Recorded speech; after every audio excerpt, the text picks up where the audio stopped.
Hey everyone, I decided today that I was going to do a video on propagation and several different methods of propagating. So I got all my stuff laid out and ready to go so that I can show you how to propagate some plants.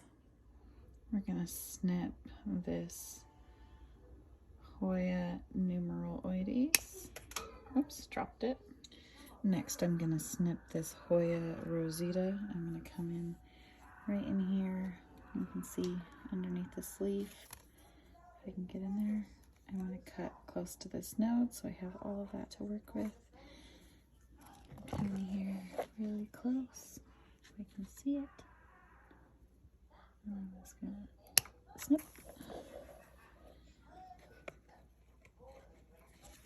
And now there's a piece to work with.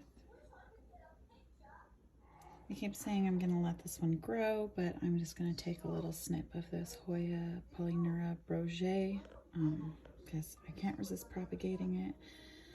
So I'm going to go in right here and just snip it right about there. Oh, shelf caught it. Perfect. Hard to do this with just one hand. So see if I can get it to focus on the plant, not my hand. It's a low variegation piece, or low splash piece of the Brogée, but we'll see what the new leaves put out for me. I should let this one grow a little longer, but I got the snips out, so I'm gonna go ahead and cut it. I'm gonna cut this piece of Hoya quinquenervia, and we're gonna try to propagate this one too. Awesome. Let's see if it will focus. This one has funny shaped leaves, but it gets these gorgeous colors. So I'll go ahead and try to prop this one. The first method that I'm going to show you is actually the easiest method to propagate plants. And that would be water propagation. So here I already have a jar of water set out, just waiting to be used. I'm going to put it right in the center of my workspace. I have this cutting of Rhaphidophora tetrasperma, and as simple as that, I'm just gonna drop it in the water.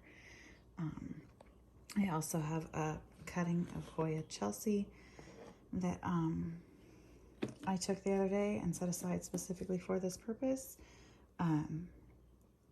So what you'll actually want to do when you're propagating is make sure that you don't have too many leaves on the bottom. In this case, I'm gonna try to do it one-handed.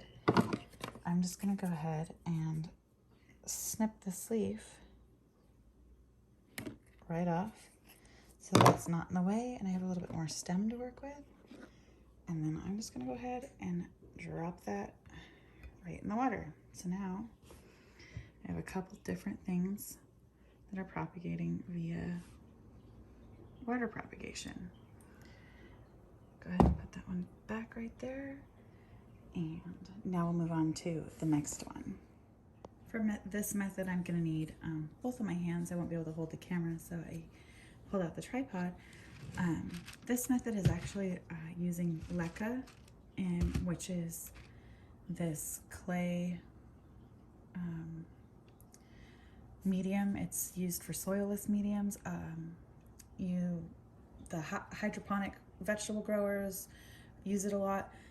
It actually will wick the water up, so you fill up your cup with leca, as you can see I've done, and then I will actually fill up the water to a designated height, usually somewhere down in here, and then the clay will actually draw the moisture up.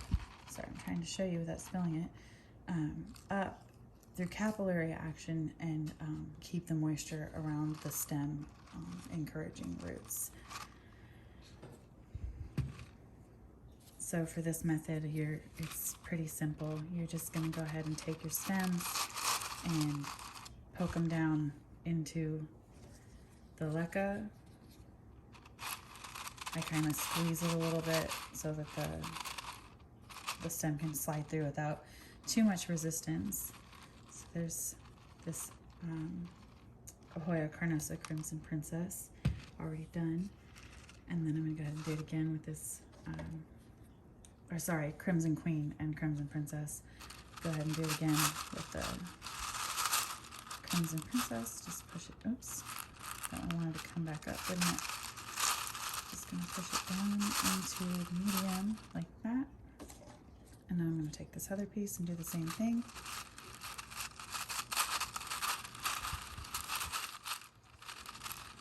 There we go. And then both in there. They seem like they're both gonna stay. It's both of those done. Oops, move them where you can see them. And then I just go ahead and add a little bit of water up to where I like to keep it. And you're just gonna maintain that water level throughout the whole rooting process. So that is propagating with LECA. I find this tends to be a cold medium, so I have the best luck when propagating in LECA by using a heat mat. I just throw these right on a seedling mat, and it encourages roots to grow very quickly. So that was LECA. Now I'm gonna get set up for the next one. So I personally love to upcycle things. These cups, we actually got milkshakes the other night with my family. So I rinsed them out really well, and I'm just gonna use them to propagate a few Hoyas. I even have the lids here. So for this method, I just like to put soil up so high and then just stick the stem down into it as far as it'll go. This is a Hoya Rosita. So there's that one. And then this is so we'll use this bigger one, Hoya Quinquenervia. And I'm gonna go ahead and just stick that stem down inside. If you have trouble reaching, something like aquarium tweezers would work really great to help you just kind of poke it down in there. And here I have a Hoya numeraloides. I'm just gonna go ahead, stick that down in the soil so it's nice and in there. And last, I have the Hoya Polyneura Brochet. It's very lightly splashed, but you know, that's highly variable, so we'll see what happens. I'm just gonna go ahead and stick that down in there. So it's in there nicely. Kind of wants to spin, doesn't it?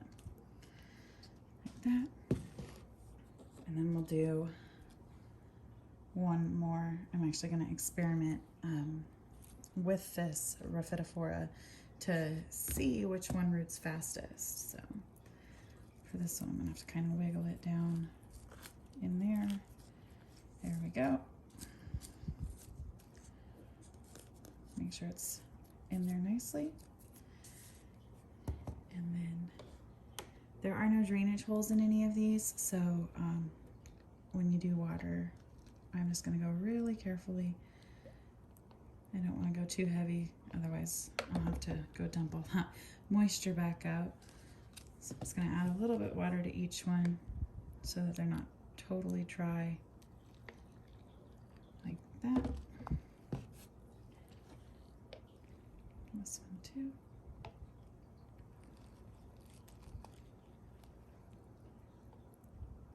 If you accidentally get a little too much water, that's okay. You can just use your hand to hold the soil in there and just tip it out. Since this was pretty dry, I'm actually going to let it sit for about 5 minutes before I tip any extra moisture out. That way the bark and all of the medium can soak up enough moisture. So there's that one done. And this one. This is actually a repurposed slushy cup from one of my kids. Waste not, want not, right? So there we go. And now, for the 4 Hoyas I did, I'll move this one out of the way because that one's done.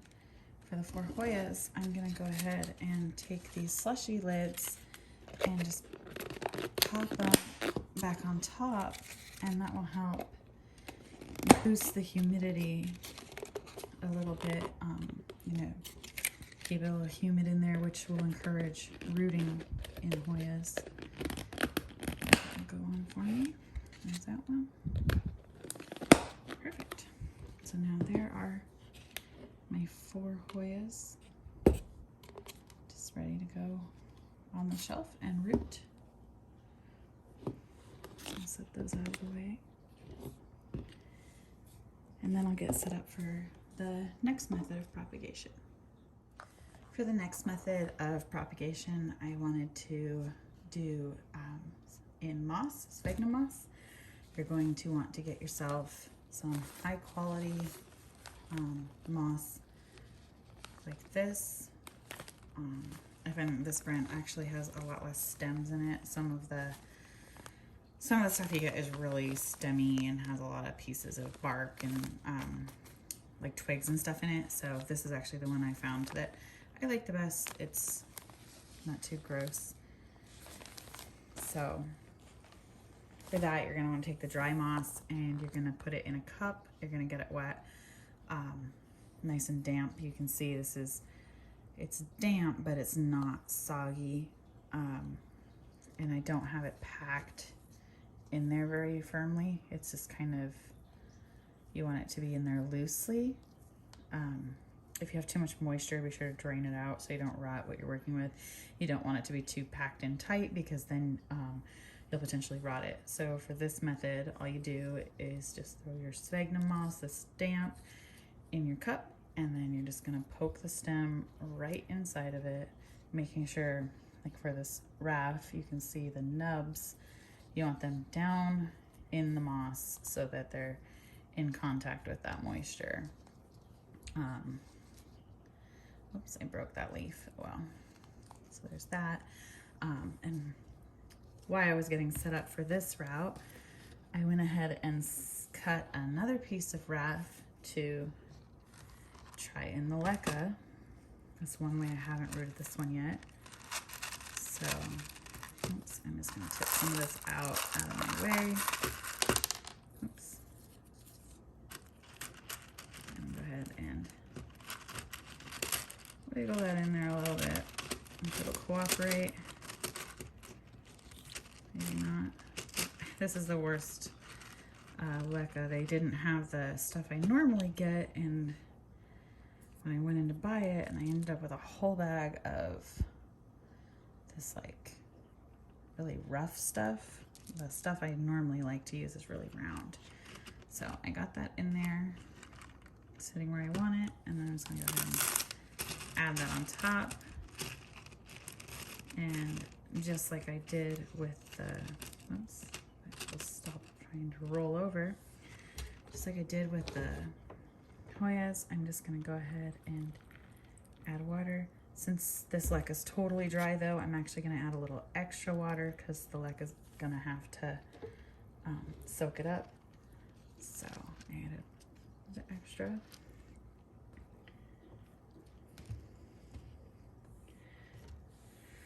Another way to propagate plants that I haven't discussed yet is division. Some plants grow in clusters, so you can't actually take a cutting like I did with the Hoyas or like I did with the raft. You're not able to snip them. For example, alocasia is one of those. You can't just take a cutting, but alocasias will put out these little tubers that grow off of the main plant, and from those you can see it's a little bulb. I don't know if it'll focus. This little tip right there is actually where the new plant will emerge from.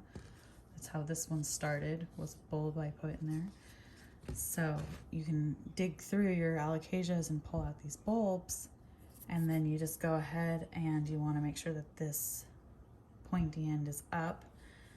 Here's the end that came off the plant. You can see it's like a long connected piece that you want to point down. Oops, I broke it off. Oh well.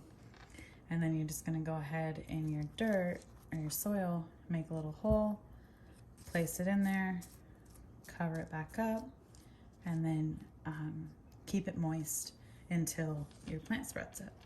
So that's how you get baby alocasias. A lot of like Stramanthe, trio stars grow the same way. I'm trying to think. Calatheas are another one that grow the same way. They just push up from little tubers that are in the root ball that can help them grow new plants. So in the case of these guys, you would actually propagate with the tubers or by dividing the plants. If, say, you left a tuber in with the mother plant for a long time and then it started to grow, you can just pull them apart, you know, after the fact. That would be division. Yeah, so that is another method for propagating your plants. Here's a snake plant. I wanted to touch on this. This is one I started in water, I want to say like a month or two ago. With snake plants, you literally just cut one of their blades into pieces. Make sure you keep a track of which end is up. Like here, you can see these went together. And I just cut it and then threw it in water so it'll root, and then eventually it'll put off a little plantlet that comes right off the side of it. So there's, just threw them in water and figured we'd keep an eye on it. In fact, this one right here looks like it could be something other than a root. I'm not really sure. We'll keep an eye on that one. Real quickly, I wanted to add, if you're going to be doing a lot of propagation, you may want to get yourself some plant labels. I like these little plastic guys because they won't like rot away like a popsicle stick. You know, some plants are pretty recognizable. You can tell what they are, but you know, in the case of doing tubers, you're not necessarily going to be able to tell when you have, you know, 8 pots of tubers or, you know, rooting, and I mean, you can easily lose track of what it is that you're trying to grow. So I recommend just picking up some of these little plant tags. You know, they're usually just a couple bucks at any garden supply store, and using them to mark what you have growing. So another thing to pick up if you're going to be doing a lot of propagating is a good pair of snips. I really like these ones by Fisker. They don't seem to go dull, and they're really easy to clean. They don't get gummed up, and I really like that they're spring-loaded, so you know, if you're going to be doing a lot of cutting, then your hands aren't going to get tired. So I really like these snips. Definitely worth picking up. Well, everybody, as always, thank you for tuning in to my video on propagation. If you haven't already, please subscribe to this channel and stay tuned for more videos.